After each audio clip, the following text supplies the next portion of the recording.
My name is Polina Dikova. I'm Sustainability Advisor in DZI. This is the insurer, part of KBC Group. Hello, my name is Michaela.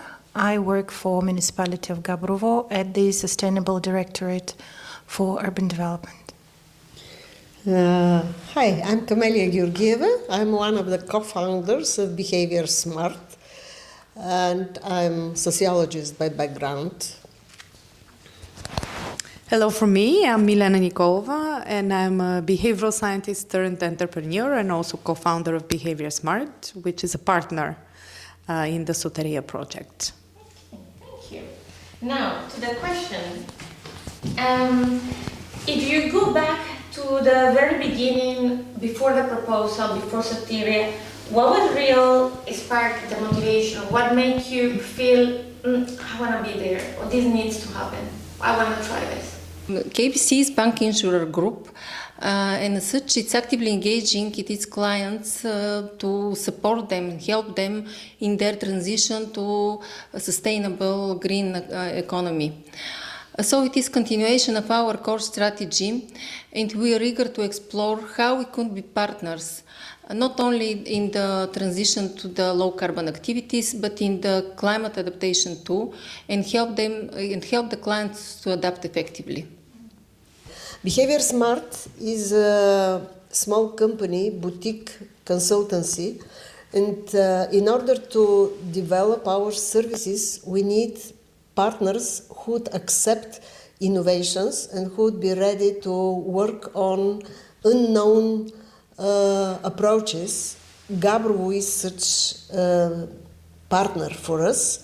We know each other for many years, and we know that Gabrovo is very receptive, not just the administration, the mayor herself, of course, the administration, but also the community, the citizens. We have had experience with many different groups in Gabrovo, and for this reason, when we were invited to participate in Soteria as the only one behavioral scientists in the whole partnership, we thought immediately, okay, we will invite also Gabrovo municipality. Okay, for Gabrovo, it's not only innovative a territory, but also being a mission city. Gabrovo is a part of the EU mission for climate neutrality by 2030, and as of 2025 we have the mission label as well. So the overall strategy of the city is under the umbrella of climate neutrality, but not just to achieve the goal. It's more on working for the people, for better city and a healthier place, and adaptation falls in one of those priorities. The second question is about surprises during the project. So what did you believe at the start? What premises you had, what approach you had that turned out to be different from what you expected, surprising, incomplete? What did you encounter? Okay, I can talk about the insights that we gathered during the project. One of the key contributions that we had was really to find out what are some of the intangible behavioral barriers that would prevent private individuals or farmers or businesses to take measures that would reduce risks. And what was interesting was that going into the project, we expected that the main challenge or barrier would be lack of trust in insurance providers or in institutions in some cases. But the thing that we discovered, which was interesting, was that the main source was a very unrealistic perception about risk and the likelihood of climate-related events occurring. So, and that was even with audiences that have experienced a high share of them have already experienced, or somebody in their vicinity has already experienced and suffered losses.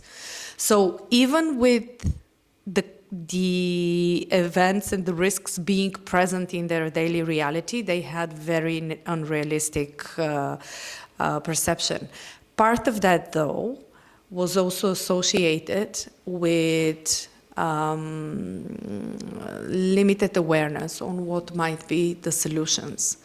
So the thing that was interesting for us was really to dive deeper into the psychological space. And the surprise, positive surprise maybe, was that we actually found out that in some instances psychological factors are even stronger than we believe. And the positive side here is that, of course, then we might help bring relatively easy solutions that would close the gap, the insurance gap, but also the gap between perception for risk and real risk. Yeah, but just smarter, storytelling from the insurance sector, perhaps. Absolutely. That's quite interesting. And just out of the curiosity, why would people that have experience and they have evidence, like first-hand evidence that it can happen to them, why would they have like unrealistic assessments of the risk? Because they perceive that as single or individual events rather than as a trend. On one side, psychologically, you can explain that with the fact that it's easier to perceive it that way. It's much easier for people to treat these as crises that are tied to an individual moment rather than to experience and accept the fear of accepting that this is going to be a systematic part of reality. And then the other thing is lack of awareness or understanding of how you can reduce and mitigate risk also makes you more likely to reject the fact. Yeah, but I would add here also to your question the unrealistic cost-benefit calculations which they make. People cannot estimate that it is better to buy the insurance, which is not expenditure, it is investment, rather than find money to recover after a disaster. And am I right that the Gabrovo municipality is already in like conversation with all the stakeholders? So it was not the first time that you work with insurance, right? With insurance sector. Yeah, Gabrovo works on many projects. Soteria is one of them. As a mission city, we're already implementing our so-called climate city contract that falls in 5 sectors. And all that goes in line with adaptation measures as well that fall under those 5 sectors of mobility, transport. We're talking about buildings and so forth. In that way, we do work with the stakeholders, which I mean institutions and agencies and educational organizations. However, having to really pay attention to the dynamic in the process was very valuable, because it is really difficult to get everyone in the same room, especially say in winter months, where the fire department, the medical professionals are really busy. So it's not the right time to call in meetings and so forth. So we had to be aware of that as well. Yeah, and then because being a mission city, I imagine there's some stakeholder fatigue of all these projects, or not? Like in that way that like... No, you have to understand that we don't work with everyone at all times. And also, there is a benefit for everybody to participate in this. It's not just one-sided dynamic. It's a two-way street. So, and we don't do it because we just woke up one day and thought, well, let's do a project called Soteria, and that's it. It, in the center of everything is the human life. So, in any way, yeah, we care of that. What was the most uncomfortable lesson you had to learn during the project? I may say that for us as insurers, we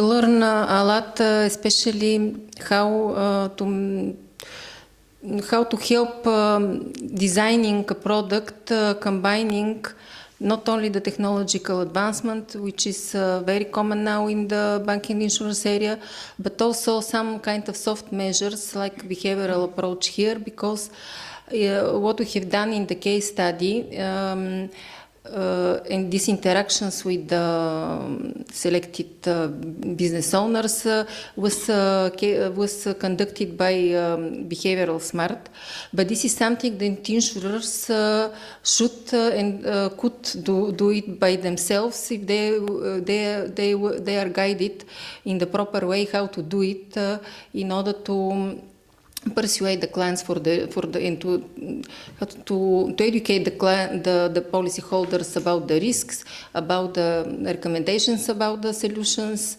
to reduce this risk. So that's why this is something that definitely we should build on in the future. If someone in the research community or around, like that have been working on this topic, wanted to expand on your work, what way should they take? What would be the best recommendation? Let me start. I think that for us especially, it would be very exciting to see implementation and execution and evolution of the insights and the experiments that we conducted in real market context. We collected information around how potential insurance buyers would respond if we change the way that the message is presented, the regional source of the information, especially as it relates to risk and data-related risks. And we have some very promising results, but the next logical step would be for a bold private sector player to come and test them in real market conditions in order to facilitate that transfer of the new knowledge and innovative ideas into the ground so that we can really make a difference for both the insurance sector but also for society as a whole by increasing penetration. So I'll expand on the stakeholder engagement. One of the benefits or the good sides of working on projects, whether it's on municipal or personal level, it's the relationships that you develop, connections that you establish, and the collaboration. The opportunities for collaboration is vital for anything to happen. So it's no man is an island. So we do survive because we are socially connected, and I think that's all that matters. So if anyone wants to build on that, it's exact that, the connections that we create. Yeah, and I want to reconfirm what Michaela said, and to say that for us, this project with the Gabrovo municipality allowed us to discover the insurance sector as partner. We haven't worked with insurers at all. We met Polina in Gabrovo, and we are so happy that we have established such a good collaboration now. We understand each other. Of course, with the municipality, I already said this is a long story. But I want to mention here also another partnership which we created with Mitigate from Norway, this small startup who developed the risk assessment providing options for risk reduction measures, and they were really very good partners in this process. So for us, expanding our partnership community is a real benefit for the future as well.